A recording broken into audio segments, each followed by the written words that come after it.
उत्तर प्रदेश का है। बड़ी बात यह है उत्तर प्रदेश के अंदर, क्योंकि कांग्रेस का भी बिहार में बहुत बुरा हाल हुआ है और हमने देखा महाराष्ट्र के निकाय चुनावों में भी कांग्रेस का क्या हश्र हुआ है, ये किसी से ढका छुपा हुआ नहीं है।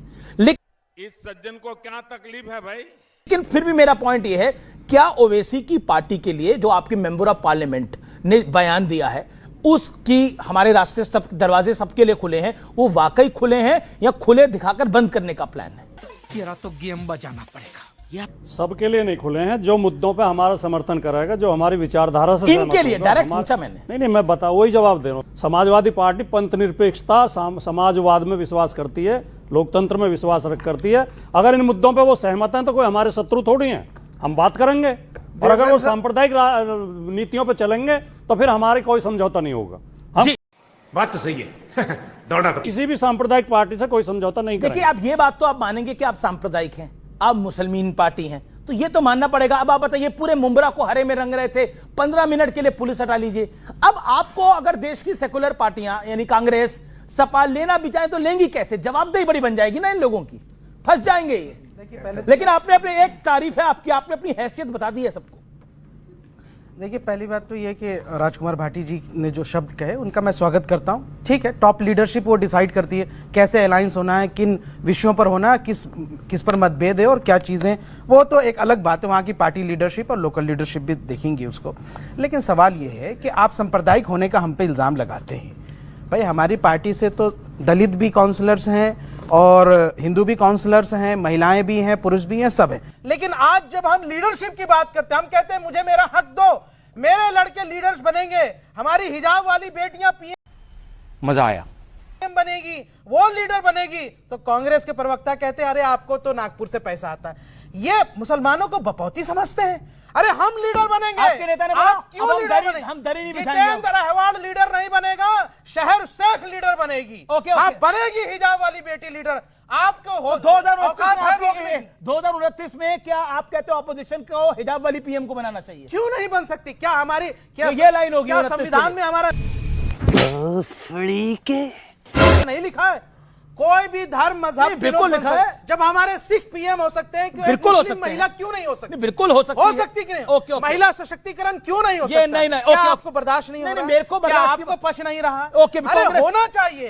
कांग्रेस। राजकुमार भाटी आपका जवाब। राजकुमार भाटी अगर शोएब भाई एक राजनीतिक पार्टी के प्रवक्ता हैं तो इन्हें राजनीतिक भाषा बोलनी चाहिए। मुसलमान दरी नहीं बिछाएगा। हाँ, किसी एक वर्ग की बात नहीं करनी चाहिए, यही तो सांप्रदायिकता होती है। वो हिंदू की बात करते हैं, ये मुसलमान की बात करते हैं। वो कह रहे वोट चाहिए आपको मुसलमान का, एमवाई समीकरण आप ही का चाहिए, खाली एक वर्ग की नहीं चाहिए। मैं ये कह सकता हूँ, इस तो देश में सबकी बात करनी चाहिए। सिख प्रधानमंत्री हो सकते हैं, हमारे हिंदू प्रधानमंत्री हो सकते हैं, तो मुस्लिम महिला भी प्रधानमंत्री हो सकती है। देखिए, क्या कांग्रेस इसका विरोध करती है? क्या मुस्लिम के प्रधानमंत्री बनने पर क्या समाजवादी पार्टी विरोध करती है? सीधा सवाल। पूछिए, क्या मुस्लिम लीडरशिप प्रधानमंत्री का विरोध है? कांग्रेस वाले। हमारा विरोध किसी भी धर्म संप्रदाय से नहीं है, सभी नागरिक, और हमने उपराष्ट्रपति बनाए हैं, राष्ट्रपति बनाए हैं, बड़े बड़े पदों पर हमारे यहाँ सभी जात संप्रदाय के लोग रहे हैं, क्योंकि हम सबको नागरिक समझते हैं, संविधान में विश्वास करते हैं। ये बराबर केवल हिंदू की बात करेंगे, वो बराबर केवल मुसलमान की बात करेंगे। वो कह रहे हैं मुसलमान अब दरी नहीं बिछाएगा, खैर वोट बैंक नहीं है, उसे हक दीजिए। कभी भी नहीं बिछाता था वो, अभी बीजेपी के लिए काम नहीं करेगा, ये होगा। और पहली बात, एक बात, ओवैसी ऐसा इकलौता विपक्ष का नेता है जिसके ऊपर ईडी इनकम टैक्स सीबीआई की रेड नहीं हुई है। तो अखिलेश यादव पे भी नहीं हुई है, अखिलेश यादव पे भी नहीं हुई है। सुनो अखिलेश यादव पे हुई है क्या? अखिलेश यादव ईमानदार नेता, उन पर क्यों होगा? तो फिर ओवैसी ईमानदार नहीं हो सकते क्या? ओवैसी ईमानदार नहीं हो सकते? ओवैसी साहब ना कभी मंत्री रहे। अगर ऐसी बात है, नहीं, सुनिए ना शोएब भाई, अगर इन्होंने कहा कि भ्रष्टाचारी लोगों पे ईडी इनकम टैक्स, आप कह रहे हो ओवैसी डर गए? सुनो ना, अब कह रहे हो ओवैसी डर गए? सुनो ना मेरी बात, जवाब तो फिर जिन लोगों के ऊपर ईडी इनकम टैक्स सीबीआई के आपने रेड्स किए, जिनके ऊपर आपने आरोप लगाए, उनको पार्टी में लेकर बड़े बड़े पद क्यों दिए? मेरे महाराष्ट्र में तो सबसे ज्यादा दिए। ईडी से डर गए? बात कर रहे हैं, भ्रष्टाचार की बात करते हैं, बड़ा भाई तो साथ में है तो डरने की बात क्या है? राहुल गांधी जब बीजेपी हम आए भाई, राहुल गांधी जी को शेरवानी से वो डर गए हैं, हैदराबादी बिरयानी से डर गए, फिर जात संप्रदाय बीच में ना बोल, थारे माथे फिर धर्म, ये असल में डरपोक है। पूरे देश के लोग, ये डरपोक असल में कौन डरपोक है? ये मोदी जी को हरा नहीं पाते, ये बीजेपी को काउंटर नहीं कर पाते, 240 पे लाने वाले आरएसएस को यहाँ से काउंटर नहीं कर पाते, ठीकरा हम पर फोड़ते हैं। अरे भाई, ठीकरा नहीं फोड़ते। ओवैसी जी ना कभी मंत्री रहे, ना कभी मुख्यमंत्री रहे। आपकी पार्टी इतनी बड़ी भ्रष्टाचारी पार्टी थी, कोल स्कैम आपने किया, 2G स्कैम आपने किया, फलां संभल स्कैम के बात आपने करो। किया, सारे क्योंकि स्कैम सब आपकी एक्विट हो गए। पार्टी में रहे, सब एक्विट हो तो गए। भाई सारे भ्रष्टाचारियों बीजेपी के को राज में लिस्ट कोल आपकी स्कैम पार्टी आपने में, आरोप किए तो थे, भाई 2G ईडी के आरोप सीबीआई किए थे, तो इसी तरह लेकिन के आरोप थे। सब एक्विट हो गए। इंटरेस्टिंगली अब इस पे सिद्धार्थ यादव का भी जवाब आता है, और ऑडियंस आप अपने सवाल तैयार रखिए। जितनी लड़ाई अभी आपने इन दोनों के बीच में देखी, वो केवल एक एजेंडा के लिए, एक वर्ग विशेष का वोट चाहिए और कुछ नहीं। ये बताएंगे कि हम ज्यादा हितैषी हैं, हम बिरयानी अच्छी बना लेते हैं, हम शेरवानी बहुत अच्छी पहनते हैं, बोलने दे, तकलीफ हुआ है बेचारे को, बोल। और ये कहेंगे राहुल गांधी तो पैदा ही शेरवानी पहनकर हुए थे, वो तो सबसे अच्छे वाले हैं, वो तो सबसे ज्यादा माइनॉरिटी को अपील करते। ये समस्या है और कुछ नहीं। और अगर एमआईएम सेक्युलर पार्टी है तो फिर देश में लोमड़ी भी शाकाहारी है। मैं इतना ही कहना चाहता कांग्रेस से सवाल है कि अगर परिवारवाद जायज है, राजा का बेटा ही राजा बनना चाहिए, तो आपका सपोर्ट देश ने क्यों नहीं किया इस बात पे? देश ने क्यों राहुल गांधी को प्रधानमंत्री नहीं बनाया? ओके, जवाब अतुल पाटिल। ये बात इतनी भी सच्ची है कि 1952 से लेकर 2014 तक इंदिरा जी को चुन के दिया, पंडित जवाहरलाल नेहरू जी को चुन के दिया, राजीव गांधी को चुन के दिया, सोनिया जी को चुन के दिया, तो ये तो जनता ने चुन के दिया ना। ये है कि अब क्यों नहीं चुन रहे? जी को आपने बैठा नहीं अब क्या गलती हो गई? एक सेकंड, सुनो, राहुल जी की बात हो रही है, इंदिरा जी की नहीं हो रही। राहुल जी 1952 से राहुल रुको पता है उन्हें, पता है।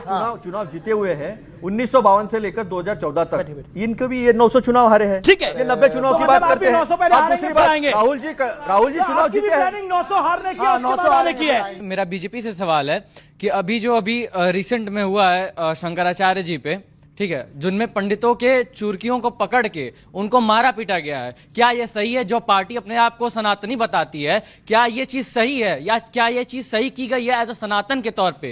ओके, अच्छा सवाल है, जवाब। देखिए मैंने छोड़, संक्षेप में जवाब। मैं बिल्कुल संक्षेप जवाब दे रहा हूं। बिल्कुल किसी भी स्थान पर ये शंकराचार्य या फिर हमारे साधु संतों का विषय नहीं, किसी के लिए भी नहीं होना चाहिए, पर नियम भी सबके लिए हैं, मेले के नियम भी सबके लिए हैं। अब वहां पर तो जांच पूरी हो रही है और हर पक्ष पे होगी, पर जिन लोगों ने 2015 में उन्हीं शंकराचार्य जी को सड़कों पर उत्तर प्रदेश की लाठियों से बांधा था, आज वो लोग पूछेंगे? आज दौड़ा के जिन्होंने पीटा था, आज वो लोग पूछेंगे? राजकुमार भाटी जवाब। राजकुमार भाटी, देखिए 2015 में जब आपका शासन था, दौड़ा के पीटा, अभी भी पालकी को रोका गया, लेकिन एक बात है, केशव प्रसाद मौर्य उनसे निवेदन कर रहे हैं कि आप जाके स्नान कराइए, करा मतलब ये निवेदन, और दूसरी तरफ से कहा जा रहा है कि वो गलत कर रहे थे। अब सही कौन है, आप अपनी आई निर्धारित करिए ना जरा। तवा उल्टा है या सीधा है? नहीं, वो साधु संत तो स्वाभाविक बता चुके, मेघ मेले के अंदर झांकियां जाती नहीं जाती, देश का साधु संत फर्क जानता है, इसमें अधिक कहने की आवश्यकता नहीं है, ना ही कोई कंट्रोवर्सी की आवश्यकता है। पर जो लोग योगी जी ने कालने में किसे कहा? पर जो लोग योगी जी ने कालने में किसे कहा? जो लोग कौन था कालने में? नहीं, मैं वही बता रहा हूं, जो लोग सनातन धर्म को डेंगू मलेरिया बताते थे और इरेडिकेटिंग सनातन धर्म बनाते थे, जो लोग सनातन धर्म को, अरे सनातन धर्म को जो लोग इरेडिकेटिंग बताते हैं और जो देश के अंदर डेंगू मलेरिया बताते हैं और साथ में खड़े होकर के उसके खिलाफ बोलने वालों को झूठी एफआईआर दर्ज करवाते हैं, आज वो शंकराचार्य। ओके, राजकुमार भाटी, मैं आपसे एक सवाल पूछना चाहता हूं। आप पॉलिटिकल स्टूडेंट भी हैं, एक नेता भी हैं, एक पार्टी के प्रवक्ता भी हैं।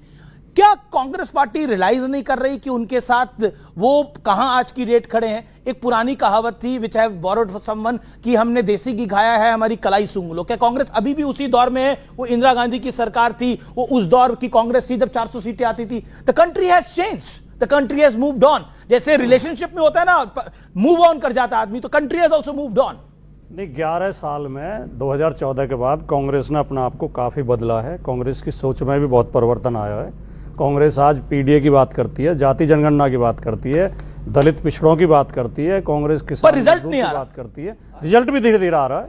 कांग्रेस की सीटें अभी बिहार में रिजल्ट नहीं आया। कांग्रेस की सीटें 44-45 से और जो 101 पे पहुंच गई हैं।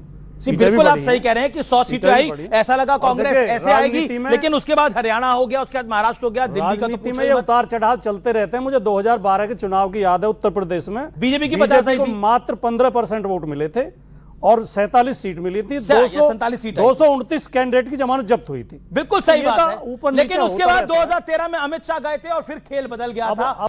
थैंक्स।